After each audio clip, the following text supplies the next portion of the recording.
Halo semua fans Wibu garis keras.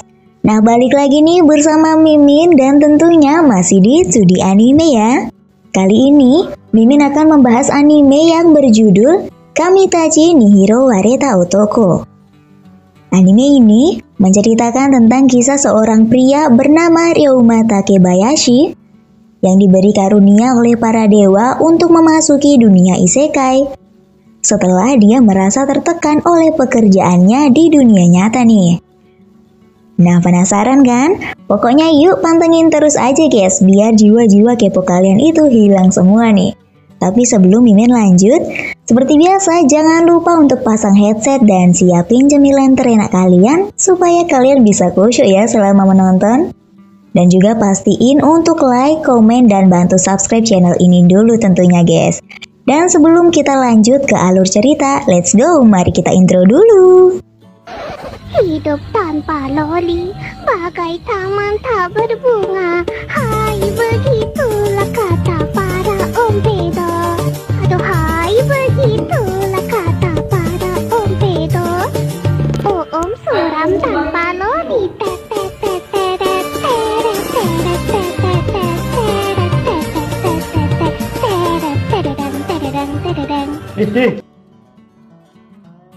Suatu hari Ryouma sedang kelelahan, atau istilah gaulnya tuh burnout gitu sama pekerjaannya nih. Dia kena omel sama bosnya mulu karena kerjaannya nggak sesuai deadline. Saat dia tidur, tiba-tiba dia terbangun dan bertemu dengan para dewa. Katanya, dia ini meninggal karena kepalanya terbentur lantai dan mengalami pendarahan otak. Sewaktu tidur, dia malah jatuh dari kasur karena bersin-bersin dan kepalanya menghantam lantai. Padahal, fisiknya ini bisa disebut tahan banting guys. Tapi dia malah meninggal cuma gara-gara bersin pas tidur doang nih.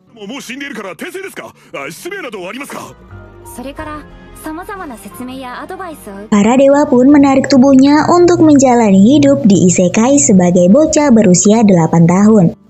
Karena Ryouma ini sangat antusias bahwa dia bakal masuk isekai, maka para dewa akan mengaruniai kemampuan sihir yang cukup banyak nih untuknya. Ya walaupun ada kekurangannya juga sih. Akhirnya Ryouma pun setuju dan menandatangani kontrak isekainya dengan para dewa. Dia pun berubah menjadi seorang bocah dan berada di dunia yang bernama Selford.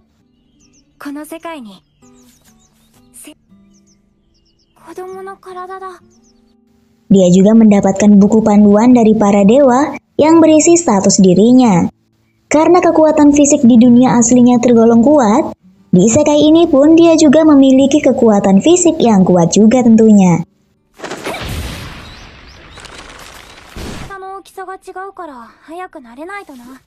Di hutan itu, dia bertemu dengan slime yang sepertinya bukan golongan monster jahat.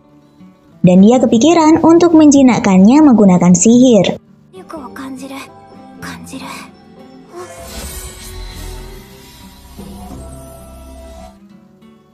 Dia berhasil menjinakkan slime itu, dan juga dia memutuskan untuk hidup di hutan itu yang bernama Hutan Gana.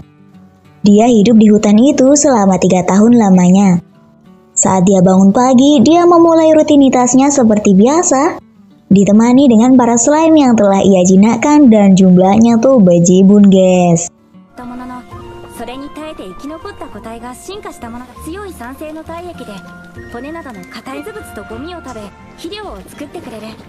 Para slime itu mempunyai tugasnya masing-masing untuk mengurus tempat tinggal Ryouma.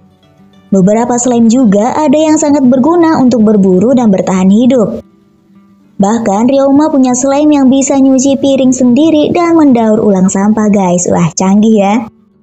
Kalau gini mah Mimin juga mau satu dong. Sekalian slime yang bisa bayarin tagihan bulanan ada nggak nih?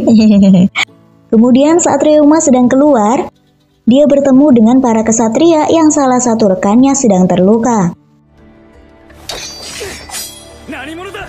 Para kesatria itu tampak kesulitan untuk menyembuhkan luka temannya karena lukanya terlalu dalam. Sehingga Ryouma yang melihatnya berniat untuk memberikan pertolongan. BTW di sini ceritanya tuh Ryouma udah nggak berkomunikasi dengan orang lain tuh selama bertahun-tahun guys. Sekalinya ngobrol malah jadi kaku tuh. Bahkan para kesatria pun sempat mencurigai Ryouma. Ryouma memberikan potion atau obat yang sangat manjur demi kesembuhan salah satu kesatria yang terluka itu. Ryouma memberikan potion, kesatria yang terluka itu tampak sudah tidak kesakitan, dan Ryouma pun mempersilahkan para kesatria untuk mampir ke rumahnya nih, supaya ya mereka bisa istirahat dan memulihkan luka.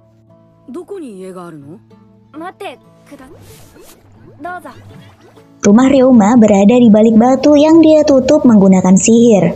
Para kesatria curiga karena Ryouma yang masih bocah itu bisa hidup mandiri. Dan juga mereka tadi tidak bisa menyadari bahwa kedatangan Ryouma saat di hutan nih. Mereka juga kagum karena Ryouma memiliki potion yang banyak dan itu adalah buatannya sendiri guys. Oh iya, BTW kesatria ini dipimpin oleh abang-abang bernama Reinhard Jamil guys. Abang Saipul Jamil ini nih merupakan adipati guys, sehingga membuat Ryouma terkaget-kaget tuh. Saipul Jamil ini menjelaskan bahwa anak buahnya itu terluka karena serangan monster beruang hitam yang membuat mereka agak kewalahan nih. Namun mereka berhasil mengalahkan monster itu, tapi ya kuda mereka pada ngacir. Saat Saipul Jamil menanyakan latar belakang Ryouma yang berbakat ini, Ryouma berkata bahwa dia belajar dari kakek neneknya yang merupakan mantan petualang namun sudah meninggal. Ryouma sengaja berbohong karena dia memang merahasiakan tentang diri aslinya yang datang dari dunia lain itu. Anak buah Saipul Jamil ini mengetes sifat asli Ryouma, dan Ryouma bisa membuktikan bahwa dirinya adalah orang baik-baik.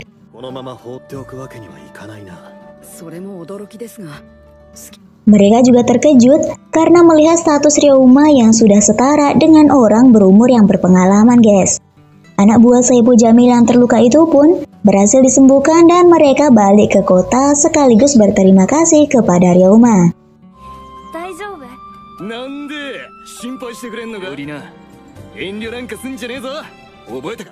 Anyway, 2 minggu berlalu, slime yang dimiliki Ryouma ini semakin bertambah banyak guys. Saat itu, Saipul Jamil and the gang mengunjungi kediaman Ryouma. Bahkan keluarganya Saipul Jamil juga ikut-ikutan nih. Ya udah kayak silaturahim gitu pas lebaran guys.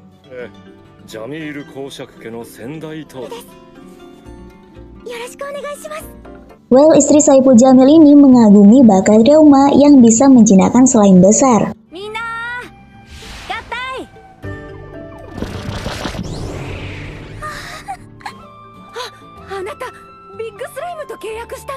Karena selama ini masih belum ada yang bisa menjinakkan monster itu. Kebetulan, keluarga Saipul Jamil ini merupakan keluarga yang menekuni sihir penjinakan monster secara turun-temurun. Sehingga, anak Saipul Jamil bernama Eliaria yang seumuran dengan Ryouma itu ingin belajar banyak mengenai sihir dengan Ryouma.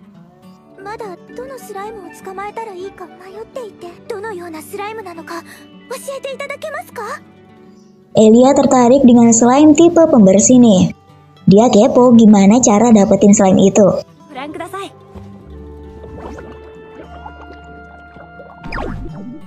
Ternyata, untuk dapetin slime tipe itu butuh suatu cara yang bisa dibilang rada jijik gitu guys.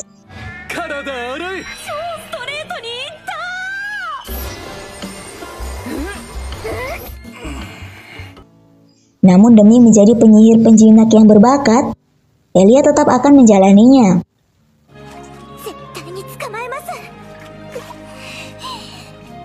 Dia pun berhasil menjinakkan slime tipe pembersih. Kemudian, ayah Saipul Jamil ini berencana ngajak Ryouma untuk pergi ke kota bernama Gimul. Karena keluarganya sedang merencanakan perjalanan ke sana nih. Ryouma agak malu-malu kucing gitu tuh, karena ya dia udah 3 tahun gak keluar hutan dan ngerasa gak pede gitu kalau menjelajah area baru. Karena Elia memberikan motivasi ala-ala Golden Ways gitu, ya akhirnya Ryouma setuju untuk bergabung dalam perjalanan itu.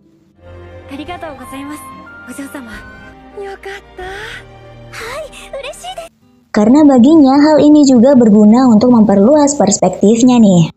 Ryouma mengemas barangnya dengan sihir penyimpanan barang yang seharusnya sulit untuk dilakukan oleh bocah seusianya. mereka pun berangkat ke kota Gimul. Saat di perjalanan, mereka sempat mengalami kendala di mana ada longsoran tanah dan bebatuan yang menghalangi jalan mereka. Si Saipul Jamil and the Gang ini sempat kesulitan untuk menyingkirkan bebatuan itu. Namun Ryouma bisa memberikan bantuan yang sangat memudahkan mereka tentunya.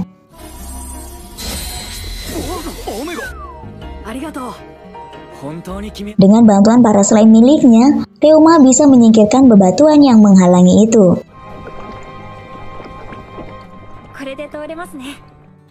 Singkat cerita, Ryouma dan yang lain akhirnya tiba di kota Gimul. Kota ini disebut sebagai kota tambang, namun produktivitas tambang di sana sedang mengalami penurunan. Ternyata Bang Saipul Jamil ini memiliki peran untuk mengendalikan proses produksi di sana, guys. Kemudian, Ryouma pergi ke gereja untuk pembaptisan supaya dia bisa memiliki papan status yang dapat digunakan untuk menampilkan identitas. Saat pembaptisan, Ryouma bertemu dengan para dewa kembali untuk sementara nih.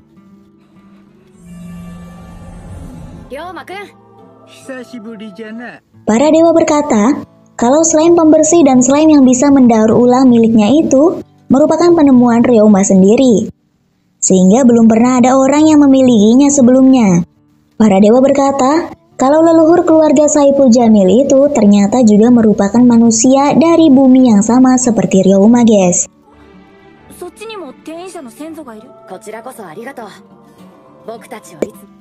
Mereka mengambil manusia dari bumi untuk berinkarnasi di isekai ini sebanyak 1 kali dalam 200 tahun. Sehingga orang yang berinkarnasi itu tidak akan bertemu dengan sesamanya selama 1 generasi nih. Durasi berbincang dengan para dewa sudah habis dan Ryouma akhirnya mendapatkan papan statusnya. Karena Ryouma adalah anak yang berbakat, ayah Saipul Jamil menyarankan agar Ryouma untuk bergabung dengan suatu guild untuk menaikkan kedudukannya dan juga untuk menghindari orang-orang jahat yang mengincar dirinya. Akhirnya, Ryouma mencoba untuk mencari guild yang cocok untuk dirinya. Dia sempat menemukan guild yang menampung para pengguna sihir penjinak monster. Namun persyaratannya itu terlalu berat, guys. Kemudian dia mencoba untuk mendaftar di guild petualang. Dan ternyata dia cocok dengan guild itu.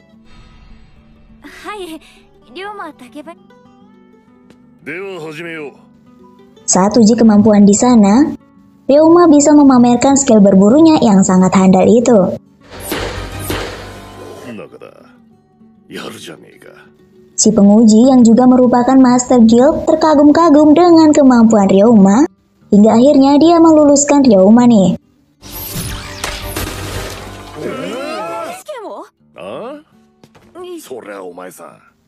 Keesokan harinya, Ryouma memulai pekerjaan pertama dari guild barunya sebagai kang bersih-bersih nih.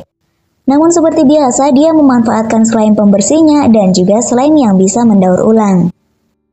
Kebetulan, dia dapat pekerjaan bersih-bersih di rumah milik manusia kucing.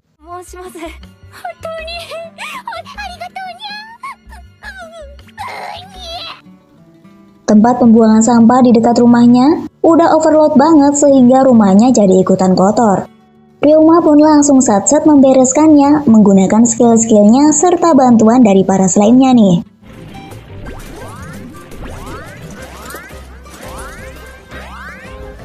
Karena kerjaannya ini terhitung cepat dan efisien, akhirnya Ryouma pun mendapatkan imbalan tambahan. Keesokan harinya, si Ryouma mendapatkan tugas untuk bebersih di toilet umum, guys.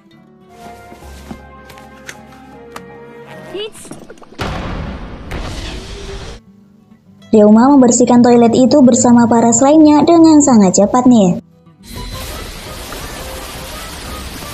Tahu gak guys, saking kotornya toilet itu, Ryouma sampai nemuin zat-zat beracun yang untungnya tuh belum bocor keluar tahu. Wah, untung ada Ryouma ya. Dia membersihkan racun yang ada di toilet itu hanya bersama para slime-nya saja tanpa bantuan orang lain loh. Sementara Ryouma membersihkan toilet, beberapa petualang lain berjaga di luar untuk memastikan tidak ada orang yang mendekat. Kegiatan bersih-bersih Ryouma memakan waktu 3 hari, dan dia akhirnya kelar ngerjainnya saat pagi hari.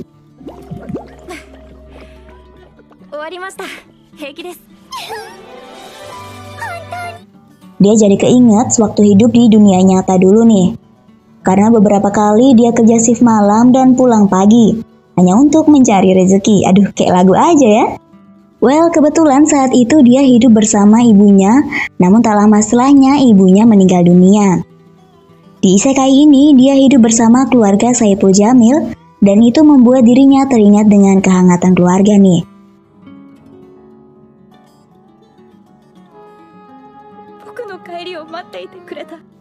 Keesokan harinya, Elia ingin belajar lebih banyak tentang sihir dengan Ryouma. Ryouma juga ingin mempelajari sihir yang bisa digunakan untuk menyerang bersama dengan anak buah Saipul Jamil yang bernama Camil. Ryouma bisa mempelajari sihir-sihir serangan dari Camil dengan sangat cepat dan langsung menguasai semuanya.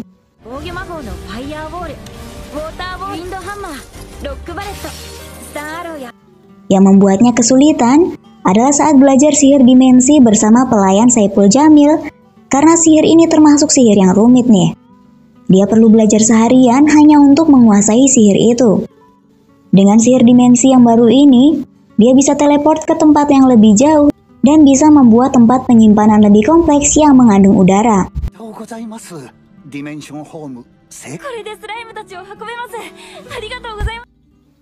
Sehingga, selain digunakan untuk menyimpan barang, juga bisa digunakan untuk menyimpan makhluk hidup seperti slime. Kemudian Saipul Jamil berencana untuk menyelidiki beberapa tempat pertambangan yang terbengkalai. Dan juga memanfaatkan ini untuk melatih Elia supaya dia bisa melawan monster. Mereka bertemu dengan beberapa monster belalang sembah dan bisa mengalahkan para monster itu dengan baik.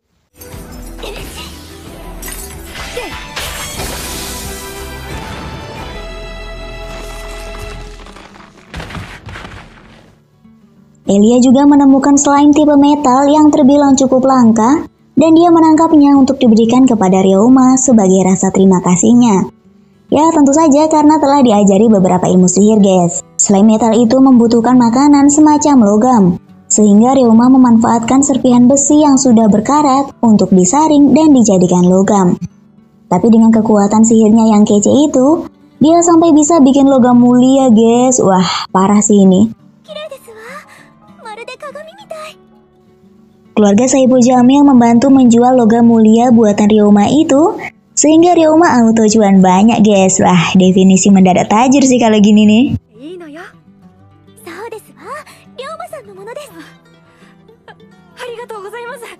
Well, keesokan harinya, Guild Petualang mendapatkan misi untuk memberantas monster secara menyeluruh di tempat tambang terbengkalai yang Saipul Jamil selidiki kemarin nih. Ryouma sebagai petualang kelas F juga ikut serta dalam misi ini. Ryouma mampu menggunakan sihir gelombang suara yang bisa membuat sekawanan monster kelelawar pingsan sekaligus. Kemudian ketua guild memberitahu bahwa sempat ada saksi yang melihat sarang goblin jauh di dalam tempat pertambangan itu. Akhirnya para petualang menyatukan kekuatan mereka untuk membasmi para goblin itu. Ryouma bisa mengatasi para kawanan itu, sampai akhirnya pemimpin goblin pun muncul.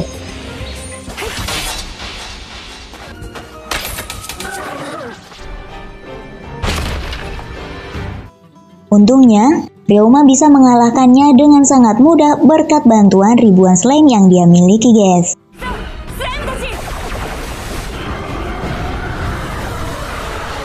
Setelah pertarungan itu, Ryouma membersihkan noda-noda goblin yang menempel di tubuh para petualang.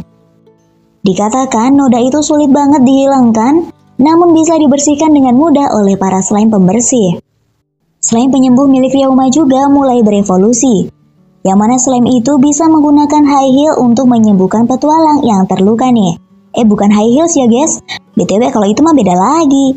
Tapi high heel maksudnya, slime itu mampu memberikan penyembuhan dalam jumlah yang banyak nih. Slime penyembuh milik Ryouma juga termasuk slime yang lumayan langka nih, karena daya tahannya sangat minim.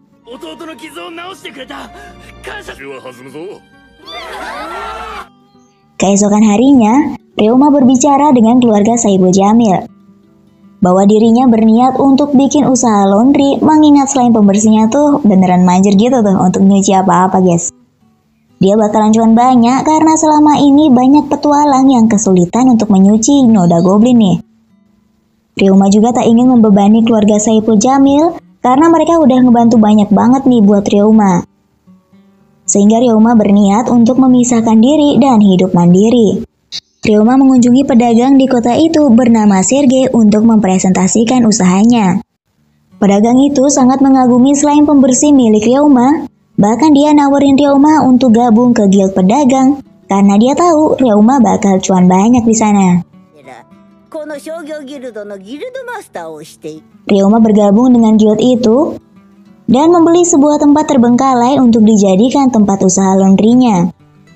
Gak cuman itu guys, ternyata para slime Ryeoma ini sangat multifungsi banget nih. Karena gak selain bersih-bersih, mereka juga mampu untuk dijadikan kuli yang membantu membangun ulang tempat usaha Ryeoma itu.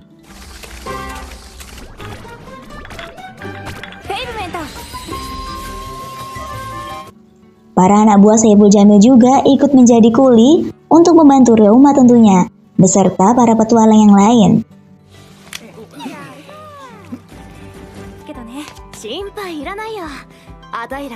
Ryeoma berencana mengadakan pesta grand opening laundrynya itu bersama yang lain nih.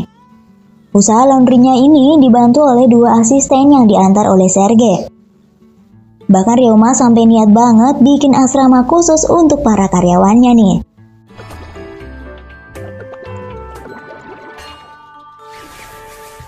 Dua asisten yang awalnya curiga dengan Ryeoma yang masih bocil ini, akhirnya sekarang menjadi semakin yakin untuk bekerja dengannya. Karena Ryeoma merupakan orang yang kompeten dan banyak orang telah mempercayainya. Kemudian sambil mempromosikan usaha barunya ini, Ryeoma menjalani misi guild harian. Ternyata saat dia menjalani misi guild, laundrynya kedapatan banyak banget pelanggan yang antri nih. Saking sibuknya, bahkan sampai asistennya gak bisa istirahat. Dan akhirnya Ryeoma pun memutuskan untuk menambah karyawan baru.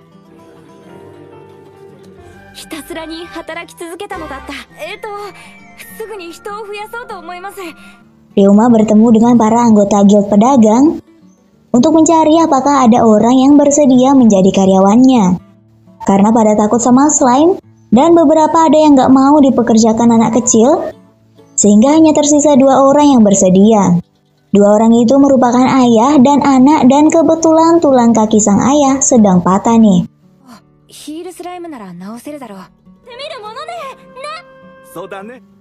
Ryeoma sempat menyadari bahwa mereka dari tadi megang senjata nih. Tapi itu karena mereka berdua ini dulunya merupakan mantan pembunuh bayaran guys. Sang ayah dulu sempat kerja di pertambangan, tapi kakinya keruntuhan batu hingga membuatnya patah. Seharusnya orang biasa tidak akan menyadari senjata yang mereka sembunyikan nih. Namun kali ini Ryeoma bisa menyadarinya.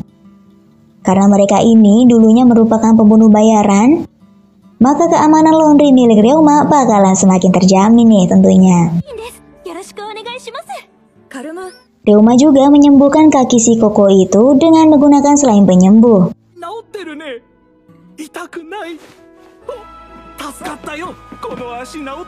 Kaki si Koko pun berhasil pulih seperti semula guys. Biaya pengobatannya literally bakalan sangat mahal kalau diobati penyihir biasa. Si Koko tidak memiliki banyak uang karena dia telah menghabiskan seluruh uangnya untuk kabur dari negaranya. Belum lagi dia sempat diperas nih oleh agen perjalanan guys. Sementara itu, laundry milik Ryeoma semakin laris dan omsetnya pun meningkat drastis. Sampai-sampai asistennya kepikiran untuk bikin cabang di kota lain, tapi masih terlalu cepat ya. Akhirnya Ryeoma memutuskan untuk mencari karyawan tambahan lagi. Dan ada 1 orang yang berperan sebagai koki.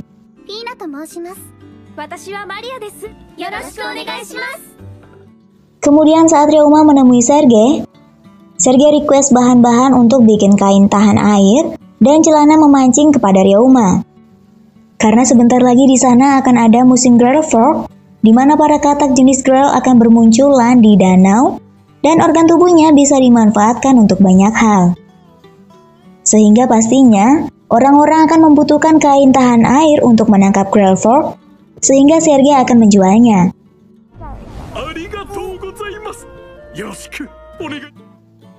Ryoma pergi ke tempat pertambangan untuk mencari bahan-bahannya bersama dengan Elia. Di sana Elia memanfaatkan tempat itu untuk berlatih bermain biola.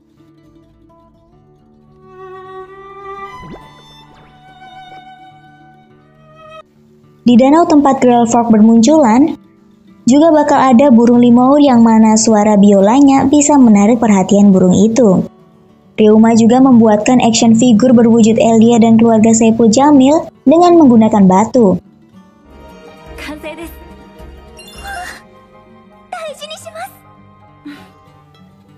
Omset laundry milik Ryoma ini semakin meningkat seiring berjalannya waktu.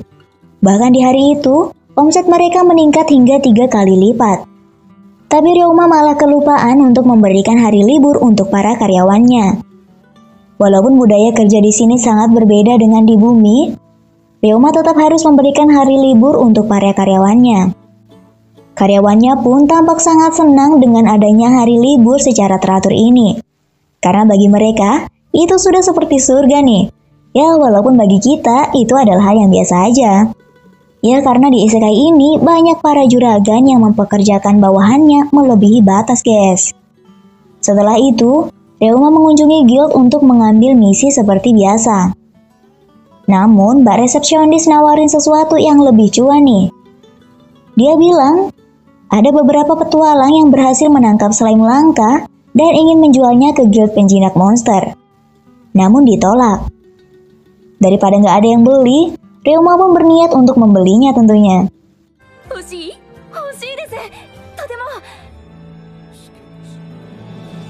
Saat Ryoma bertemu dengan para petualang itu, salah satu petualang bernama Tane sedang mabuk berat karena stres nggak ada yang mau beli slime miliknya nih.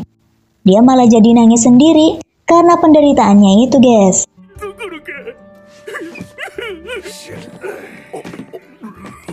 Slime yang mereka jual ini sepertinya belum pernah dijumpai oleh Ryoma, dan teksturnya pun tidak biasa nih. Sehingga Ryoma membelinya dengan harga yang tinggi. Slime yang Ryoma beli ini merupakan slime darah, sehingga Ryoma harus memberinya makan berupa darah pula. Bahkan, slime itu bisa memasuki pembuluh darah bagai monster untuk menghisapnya sampai tak tersisa nih.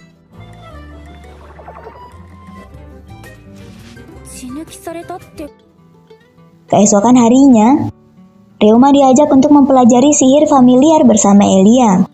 Sihir itu mampu menjalin ikatan dengan para monster secara lebih kompleks, di mana penggunanya akan bisa mengerti perasaan monster atau hewan targetnya. Tuh, jadi nggak cuma doi aja yang pengen di ngertiin, guys. Asik. Well, Ryoma mencobanya terhadap seekor burung. Dia langsung bisa menguasai sihir ini dan bisa mengubah sudut pandangnya menjadi sudut pandang burung itu. Ryoma bisa menguasai sihir ini dengan cepat karena sewaktu kehidupannya di bumi dia udah kebiasaan menggunakan kacamata VR. Kebetulan sihir familiar milik Ibu Elia ini cocok dengan monster serigala, sehingga dia menjalin ikatan dengan monster itu dan jumlahnya banyak. Dan juga, kakek Elia ini mempunyai sihir familiar yang cocok dengan monster jenis naga. Naga peliharaan si kakek Elia ini disimpan di pegunungan yang berisi monster berbahaya, sehingga naga-naga itu akan mencegah para monster berbahaya turun ke permukiman. Begitu juga dengan serigala-serigala milik istri Saiful Jamil nih. Kemudian musim Grellfork pun tiba. Ryoma bertemu dengan para petualang yang menjualkan slime untuknya. Mereka berterima kasih karena sudah memberitahu tentang musim Grellfork ini.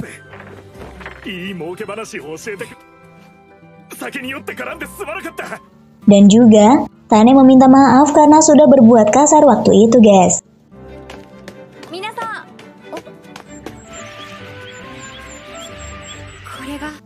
Sesampainya di danau, Ryoma melihat seseorang yang berusaha untuk menjalin ikatan dengan burung limau menggunakan seruling. Namun orang itu melantunkan nada yang salah, sehingga malah membuat burung limau kesal kemudian menyerangnya.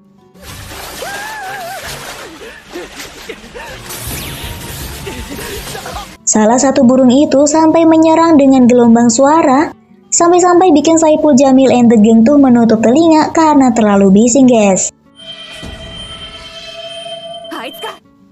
Untungnya, Reuma bisa meredam suaranya sekaligus mengusirnya. Burung yang bisa mengeluarkan suara itu terbilang langka dan serangannya bisa mengganggu kesehatan mental. Reuma tampak bisa bertahan dari serangannya karena dia memiliki status ketahanan mental.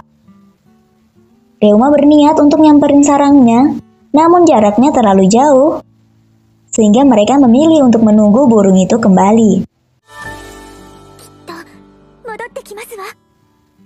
Sembari mereka menunggu burung limau kembali, Reuma disuruh untuk memeluk Elia karena mereka sebentar lagi bakal berpisah.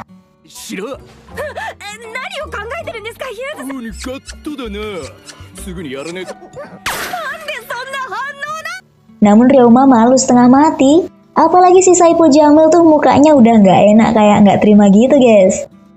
Kemudian datang kawanan burung limaur kembali.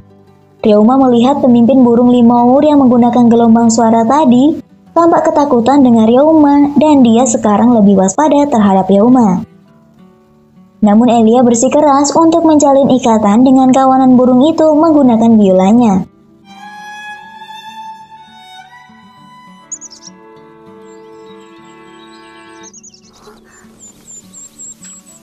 Reuma juga ikutan bikin ikatan dengan para burung, tapi menggunakan gitar, guys.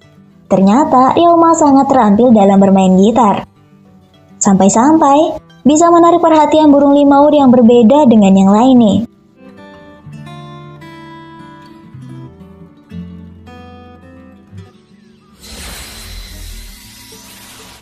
Elia secara nggak sengaja juga ngejinakin salah satu burung limaur yang berbeda dengan yang lain. Burung itu memiliki warna yang berbeda dan termasuk monster tingkat lanjut.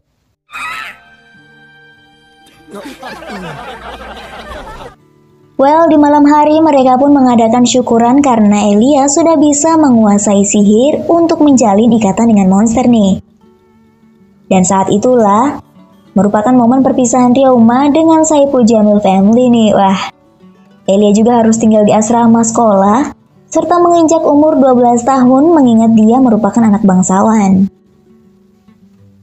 Elia selama ini tidak memiliki teman karena bocah seumurannya pada takut sama Elia. Hal itu disebabkan karena dulu Elia pernah nggak sengaja membekukan seorang guru sihir saat berlatih. Namun untungnya nyawanya masih bisa diselamatkan. Elia dituduh melakukan hal itu dengan sengaja sehingga dia dikucilkan oleh banyak orang, guys. Sebelum mereka berpisah, Elia memberi Reuma sebuah kalung rubi ajaib yang sangat berharga.